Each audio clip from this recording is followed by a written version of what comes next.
Melanie, very good morning to you. Morning. I watched David Lammy on Sky yesterday with Trevor Phillips. You probably saw it, where he was asked, isn't it a bit like a colony if you decide to recognise a state for which you only can suggest a government of one kind or another? He couldn't answer the question, are you only recognising it if it's got a government you like, or are you recognising it despite whatever government it's got? Yeah, well, the whole thing is completely nonsensical. This state doesn't exist just because a number of countries, including apparently the United Kingdom government, wants it to exist, doesn't mean it becomes in existence. Certain conditions have to be met in terms of international law. They have not been met.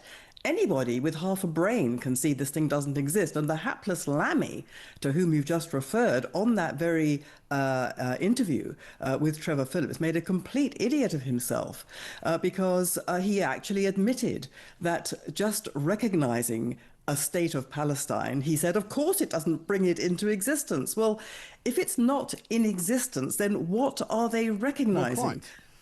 Well, there's no logic, is there? No, they're recognizing an idea. They're recognizing a wish. I mean, the whole thing is would be farcical, would be comical, were it not so serious. It is, as your viewers have just said, a reward for terrorism. Yes. Hamas has actually said, thank you. It has said, this is the fruits of October 7. Can you believe this?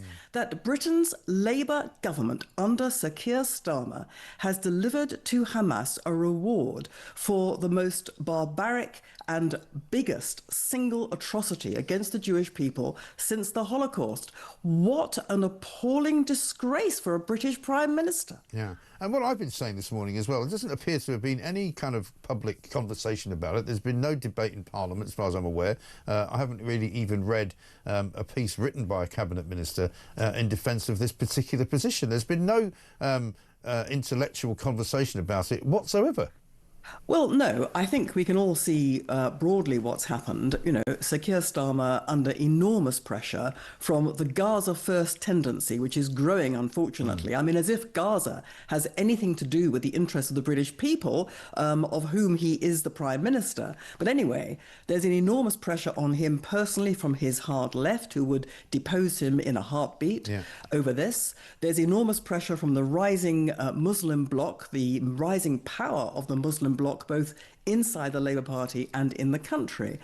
So those two things have been great pressure on him that has been building for some time. And I think that what possibly has spooked him completely into this precipitate action was Emmanuel Macron, the French president, saying that he was going to do this. And I think that probably Sir Keir Starmer thought, well, I'm going to be left, you know, looking even more weak or I'm going to be in an even weaker position in terms of these people who want my head if I don't go along with this. Plus, I'm afraid to say, I think that Starmer himself, you know, he's obsessed by what he calls the two-state solution, which involves a state of Palestine being created. And he believes that Israel is dragging its feet over this. Well, of course, Israel's dragging its feet over this. There cannot be a state of Palestine because the only purpose of such a state, as the Palestinian leadership has said time and again, often in Arabic, but it is said time and again, the only purpose is a stage. It's part of what they call a strategy of stages to destroy Israel.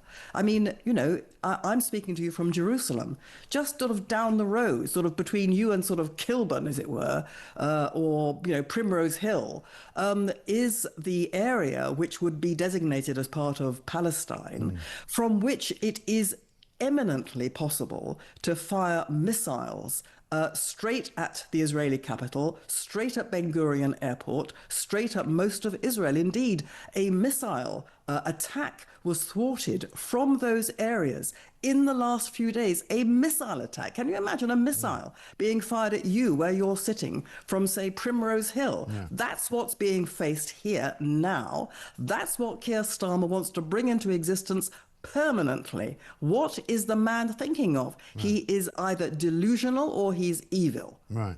And certainly it would appear that he doesn't understand the region either, because there's nobody in Palestine who wants a two-state solution. As you say, they're not interested in a two-state solution. So these kind of, you know, do-gooders in the West who say, oh, the two-state solution must be the way forward. Well, nobody wants it.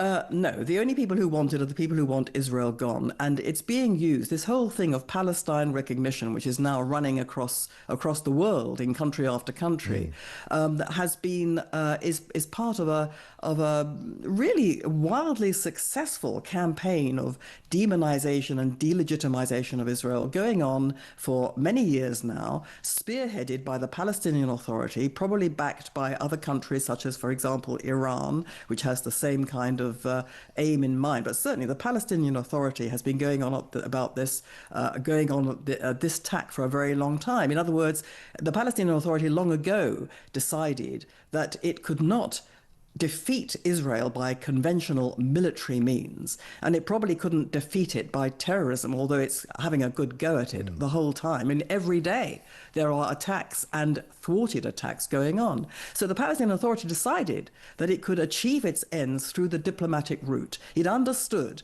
that there was a weakness in the West. They hate Israel. They don't like the Jews, and it could play on that. And it could play on international law, which is regarded in the West as a kind of religion. Sir Keir Starmer is, above all, a human rights lawyer. And the Palestinian Authority understood that they could deploy this. They could deploy it through the UN, which is run by or answerable to countries which want Israel gone, and through the UN, which purports to be, you know, the global arbiter of peace and justice, for goodness sake. It's the opposite. It is institutionally programmed to Israel's destruction.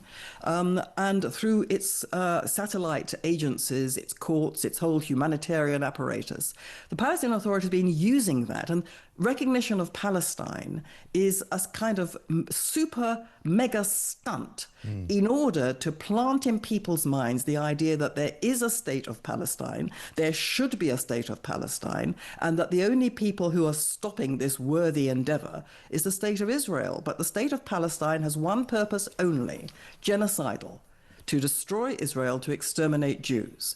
And that is what Sir Keir Starmer has now put Britain's shoulder behind. And I'm not surprised that the majority of British people, according to a recent opinion poll, it said 90% of the British people think this is the wrong move at this time to recognize a state of Palestine without conditions, leaving Hamas in power in Gaza without a single hostage being returned, removing any leverage there is over Hamas to end the war, to get rid of all its weapons, to disarm, and to remove and to restore the hostages to Israel. It's removed that leverage, so it's not surprising that the British people, who understand humbug when they see it and have a moral sense, are disgusted by this.